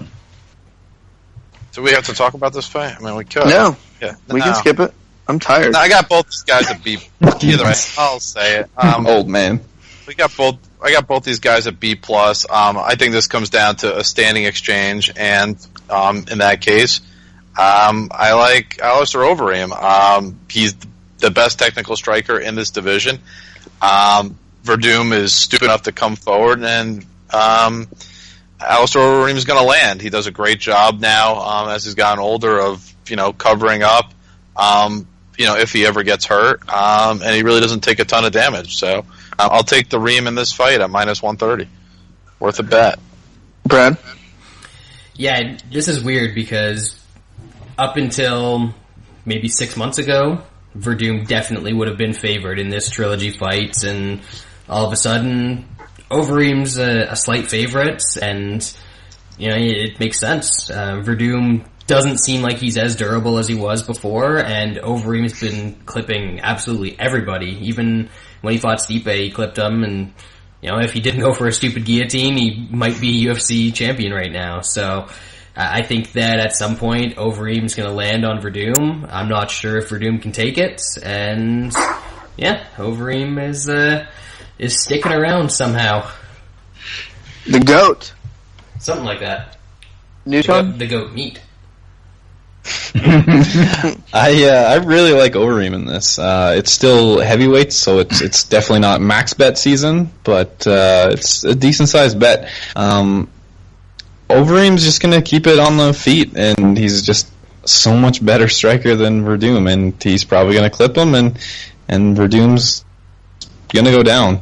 Overeem's extremely patient now with his striking. He doesn't force anything, and I think this is going to be a pretty one-sided fight for Overeem. I think he's going to take him out. Wes? Yeah, I just think for some reason Werdum seems like he's just gotten old real fast. I mean, he's pushing 40, and he's just starting to look like he's slowing down. And Reem, on the other hand, I think we all know that he was juiced out of his mind for years, and the testing and all that. Now he's probably starting to learn how to, deal with all that, not having all that shit. And he seems like, such a more smart fighter now. Doesn't rush in with shit. Like Sean said, a whole lot more patient with his striking and shit. So, yeah, I think he gets Werdum out, and I took -130 as well. Yeah, I like Overeem a good bit here. I feel like after Werdum won the title, he was like, all right, that'll do it. I did it. No reason for anything else. Like, he seemed like he got a little bit more out of shape. He didn't care as much, and I don't know. I feel like he achieved his goal was to win a UFC title. He won a UFC title, and now he's on to whatever. And I think he's just earning a paycheck and seeing how much money he can collect till they realize he doesn't give a shit.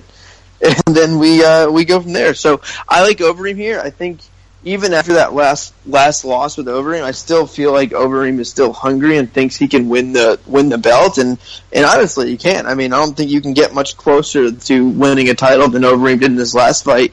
And with how shallow the he did tap. That's very true. Such bullshit. And I think Overeem knows that he beats Werdum here. honestly could fight the winner of Stipe Kane if Kane ever actually shows up, or Kane doesn't show up. Yeah, and he's Stipe again. Yeah. Yeah. So, I don't know. I think Overeem wins. I think he's better. And that's also the 5 dimes consensus bet of the card, I guess you can say. Yay, minus 130. All right, moving up heavyweight division. Daniel Omontuk versus Curtis Blades. Bless you. Okay, I got Omielanchuk at D, Blades a C. I've seen Omielanchuk taken down by Anthony Hamilton. Okay, let's keep that in mind. Curtis Blades is one of the best wrestlers in his division. He's really big for the weight class. One of its best wrestlers. I think one of its top 2 best prospects outside of Haganu. So I really like Curtis Blades in this fight. I think he can dominate this fight on the ground. He'll probably get a takedown the first 30 seconds if he wants to, which I think he does. He can either win by decision or by ground and pound. Either way, he's a winner. Brad. Move on. Omielanchuk has been finished in one fight in his career, and that was, we were there live for that one. Do it, Brad. It had a lot to do with the fact that Stefan Struve has super long arms, and he just gumbeed his way around Omielanchuk's throat. And Curtis Blades is the type of guy that, even against less durable guys than Omielanchuk, often goes into the second round and then gets his TKO finish, sometimes even a little bit later than that. So I think this one's just perfectly set up for some fatty's gonna fatty. It's even come down since the opener. It opened at minus 170, and now it's down at minus 130. So I got carried a little bit on this line because I played it at minus 160. But man, fatty's gonna fatty. It's real. It's gonna happen here. Yeah. No. You, Sean. Yeah, this is going to be one-way traffic, but I played Fatty's going to Fatty as well. I got it at minus 129 for like a medium bet. I think Blades will take his time, and Omielanchuk is a bit tough. I also grabbed Blades round 2 at plus 450, just in case he gets him a little earlier in the second, and maybe you can cash both. Nice. Or he gets him in the first and you lose both. Wes? Yeah, that can happen too. That's gambling. Not even a possibility, Lance. I think Blades is the real deal, man. Really good prospect. I think Jay said it before. He lost to Haganu, but those guys will probably fight each other again in the future. They're going to be around for a little while. I put Blades in a couple chalk parlays on the opener, like minus 400 or something like that. He should be minus 400 in this fight, and of course I had to sprinkle on the fatties when the line came down. But yeah, I love Blades in this fight. Yeah, I like Blades here. I'm not touching it. I mean, what's round 1 to fade you guys? I didn't look because it's a possibility. Yeah, I don't really worry about that shit. It's probably the most likely outcome. What is it? Let's see. Let's see. Blades plus round 160. Yeah, that's what I'll be. That's what I'll be on. Good. As long as I'm not on Lance's side, then I am happy. I am in a good position to cash my bet. You should be fine. He doesn't really finish people in the first round, and I'm not actually going to play that. No. But I do hope you guys lose. All right, let's move on now to the co-main event as we have Yolo versus Robert Whitaker for the real middleweight title. I don't think Bisping's ever going to fight again. Personally, Jay. I got both. Hendo's the real champ anyway, so yeah, we all know that. I got both these guys an A+. I think this is a really excellent fight, like I'm sure most other people do. I mean, the thing with both are on big winning streaks. Yolo's an old man by age standards only, because by sheer look and athleticism, he looks he's a gifted individual. He is a special individual. He might as well be Elir Latifi. They're in the same class of hog at this point, in my opinion. Yeah, I mean, really the only way I see YOLO losing is by Whitaker catching him on some sort of counter, which isn't impossible. YOLO's been finished before in his career, not anytime recently, but he has been. But I could also see Romero making Robert Whitaker's head into a basketball being bounced against the canvas with an elbow. YOLO is very capable of that. I'll be rooting for YOLO because he is the man, but I'm going to stay away from this fight. There are definitely better bets on the card. Yeah, Brad. Do you guys want to know possibly the craziest statistic in MMA gambling history? Yes. YOLO's been taken down more times than he's actually scored takedowns. Gambling. That has nothing to do with gambling, Jay. Robert Whitaker's been an underdog in most of his fights. YOLO has closed as the underdog in his last 5 fights. That was close. I didn't know guy. Yeah, of course he's won them all. He's fucking YOLO. Yep. Yeah. I feel like people do not understand the type of freakish athlete that this man is. Like, it just doesn't... Number one. People can't comprehend the brilliance that this man is capable of. And he's probably just going to hang around for about 10 minutes and do weird shit and have fun, and then the third round's going to roll around, and he might actually just rip Robert Whitaker's head off his body and punch it into the crowd. He also doesn't mind cheating, which is a very good quality to have. Oh, yeah. That's good to have. That's good to have. He's really down for it. Yeah, which I am completely behind that. So, Duh. Yeah, I think we all are. Yeah. I think this 50-year-old man is going to come out there and just do Hulk things and be awesome and finally be a champion. And Bisping will announce his retirement. Yeah, he will. Anybody see his workout video on how high his vertical leap is? Yep. He's got does his vertical leap go up an inch with every year? I mean, it's ridiculous. I was like, what the fuck? Yeah, if they had other sports in Cuba, then he would be a pro athlete in a sport that pays actual money. Yeah, he would be, right? He would be. All right. Nishan? I bet both these guys quite a bit. I bet YOLO his last 5 fights. I jumped off the Whitaker train a couple of fights too early. I was really surprised what he did against Jacare. That was incredibly impressive. This is a fight that I'm just going to sit back and enjoy. YOLO is just one of those dudes, man. He just makes things happen. He lulls you to sleep and then fucking kills you. He can do some cool things with wrestling. I mean, we really haven't seen Whitaker. I mean, we didn't get to see anything from, well, not too much from Jacare. He did get up, but YOLO's a different beast. But Whitaker could clip him too. YOLO's been rocked a bunch in his fights, so it's a very, very intriguing fight. I'm going to pick YOLO and sit back and watch the violence in all of its glory. Wes. Yeah, to me, one of the worst things I think we'll never get to see in MMA is Romero getting into MMA 15 years ago, like a lot of dudes would. I think he could have went down as one of the greatest all time. I mean, the dude's legit. And what's so crazy about it is, with Cuban birth certificates, the dude's probably closer to 50 than he is 40. There's no way he's 40. You can add at least 3 or 4 years onto that.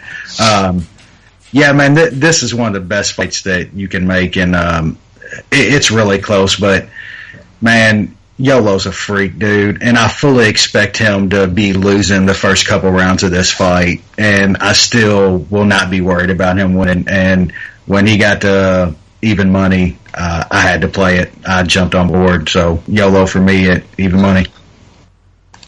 Yeah, I like YOLO here too as well. I think he has some more tools, because I kind of said this in the Gaethje fight as well. If the shit goes down, he's getting tagged a little bit, especially a fight that's for the title. He could use his wrestling. He could get on top. He could land some ground and pound. We've seen him get on top, and he's pretty fucking vicious on top. Where I don't think Robert Whitaker would have any chance of stopping a Yoel Romero takedown if he wanted to go that route. And I always look at and everyone always jokes, I always back wrestlers. But the reason I like wrestlers is because they have another way to win a fight if the striking's not going well. And I think that could be a key to this thing. But I think when it's all said and done, I think Yoel does get on top of him, and I think he actually finishes off on the ground with punches and knocks him out. I don't see this fight going to the card. I've seen a lot of people say they think this goes 25, and No. I don't know how you can think a YOLO fight's going to get 25 minutes. So I took YOLO TKO at plus 254. That was a lot higher than I thought it would be. I thought it would be close, around pretty close to what the actual line was. I can't see a Romero fight going 25 minutes, so that's the play. All right, lastly, before we hang up on you guys and move from the week after this long as fuck show, main event, women's bantamweight division. It's funny, we just talked about YOLO versus Whitaker, and now we're going to the main event, which is something called Shevchenko. We all know. Anyway, Jay? Yeah, I got both these fighters in A+2 for their weight class. They fought once before, and I think this is a very similar angle, how you see it. Nunez is a fast starter. That's what she does. She's been doing it her entire career. But what happens when she can't finish early? Has her cardio gotten better since the last time they fought? Maybe it has, but she's never fought 25 minutes still. I think this could be a really interesting contest if it goes to the scorecards, because Nunez could definitely win the first couple rounds, and then it's really when she starts to fade. I'm kind of leaning towards Shevchenko winning a decision, or maybe even a late stoppage as Nunez gets tired in the championship rounds. But if she gets full top control and full amount again against Shevchenko, there's really, you can't control a referee stopping a fight from ground and pound strikes, even if the fighter doesn't give up themselves. So that is a possibility. Brad? Yeah, it's kind of a trend in Nunez's fights that when she has to grapple, she gasses. And unless she's grown a whole lot more confident in her striking than she was the first time against Shevchenko, she's grappling here. And I think that means that she's going to gas. So she's probably going to win the first round, maybe the second round as well, just like she did last time. And then Shevchenko's going to take over. I think she's going to take the last three, and we're going to get a fairly close decision, but it's going to be clear for Shevchenko. So I think that we get a new champion. Nushan. I really like Amanda Nunes here. I got her at minus 124. It was a little bit earlier before Shevchenko was blessed from the Lord above, but I don't know. Amanda Nunes, her striking has looked so much better since going to American Top Team, and the confidence that she has from destroying Miesha Tate and Ronda Rousey has got to give her a leg up. I think my striking would look good against Miesha Tate and Ronda Rousey. That's fair. She's a world-class striker. Thank you. Ronda Rousey. Head movement. But yeah, I don't expect Nunes to grapple as much. I think she will do all right in the striking, and I don't think anybody in this division has the power that she does. I think she knocks out Shevchenko in the first and continues on winning. Wes? Yeah, I think the cardio thing could just be starting to get a little bit overblown.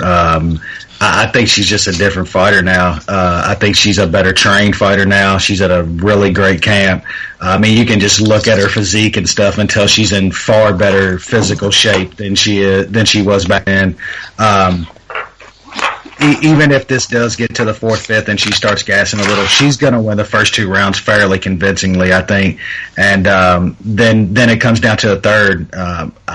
I think she's got enough gas to get that third too. So, but I don't see it going that long. I think Nunez gets her out of there in the first couple rounds. And when she got to plus 110 after the Lord blessed Shevchenko, I had to jump on it. So I took the underdogs and the co and the main. Yeah, I think everyone's blowing out this Amanda Nunes has 10 minutes of cardio thing out a little bit. How is it blown when she's done in every fight? Which, outside of the Shevchenko fight? Kat Zingano. The only two fights that she's gone more than 10 minutes. What was that, 8 or 9 years ago? No, she was like 10 pounds more fat.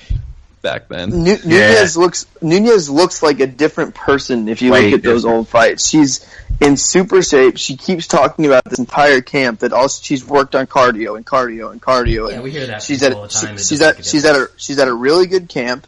She's about as confident as you possibly can get, and she knows in the first fight that she blew her wad in the first round, and she's not going to do that this time. And I think she's going to keep it on the feet. I think she's going to outbox her, and she's probably going to hurt her, and she's probably going to put her out maybe in the second or third round. But I think everyone just seems like it's a foregone conclusion that, like, every single person I've heard pick at Shevchenko has literally said Nunez is going to win the first 2 rounds and guess. Like, it's going to be an exact replay of the first fight, except it goes 2 more rounds. We don't know what's going to happen, and like it's just everyone just assumes the exact same thing can happen. It's really weird. I think Nunez has improved so much since that fight in her last 2 fights, and just her confidence and everything else.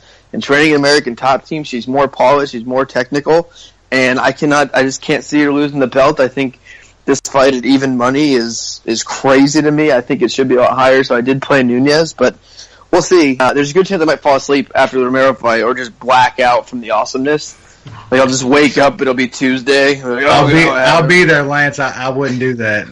We wake me up and be like, Nunez Sack won. tap is coming up. Yeah, I'm hoping I fall asleep and I wake up and like, Nunez won. Shevchenko won the first 2 and Nunez won the last 3. Shevchenko gassed hard, so MMA. This is a Bellator, right? This isn't a Bellator card. And that is the other thing. Like Shevchenko, like title fight, adrenaline dump. I don't know. I wouldn't assume that she's just gonna take over the late rounds if it gets there. So, anyway, long show. That'll do it. It was fun. It was nice to be back. I had a good time. I'll try to come back more often. I know it had been a long time, but I will try to come back for some of the bigger cards and some of the cards that I actually give a little shit about. I mean, I still watch all the fights. I'm still active on Twitter. It's not like I'm dead. So maybe I'll try to come back for the Bones fight for UFC 214 later this month. But I really appreciate it. It was fun. Check out our bets. They'll be on Twitter. Any final comments from anyone? Yeah, you'll have to come back more often, because otherwise the listeners, the fans, are going to have to deal with Jay hosting for a while. Yeah, no one wants that. Yeah. Oh, fuck yourself. You just don't have that. See, here's the thing, Jay. You have to be Jewish to have the kind of humor that works for this. So it's not your fault. You were just born. You weren't born Jewish. It's not your fault. I got too much hair, I understand. It is, and not enough money.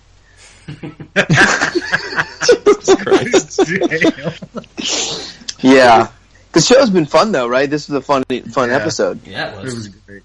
Yeah, it's good when I don't take it seriously at all. That's the best way to do it. You really haven't been listening to the show lately, have you, Lance? No, I don't listen to MMA podcasts. Yeah, last week was a good one with Dougie. Yeah, we never. Actually, yeah, I listened last week for like 30 minutes, or 2 weeks ago, because I wanted to hear Dougie, because I had never heard him before. And that was pretty much the extent of my. I mean, it was funny. I hate fucking MMA podcasts. I hate them. They all copied our idea. Ours is better than most. Which is bullshit. That's why it's like sometimes I'll put on like different MMA podcasts and like I try like some interviews and stuff like that, but like sometimes I'll like the other MMA gambling podcasts for the most time, it's so boring and they take themselves so seriously that it makes me want to throw up. Yep. Like no one's taking any of those people seriously. How dare you, Lance? You just got to get in the season, man. It's got to be the right season. Right? Did you guys watch that video that I posted in the chat room? No. No, from like 3 days ago. No. Yeah, you did. Are we done? Are we done? I think we're done. Okay. Anyway, that'll do it. Thanks for listening. Enjoy the fight.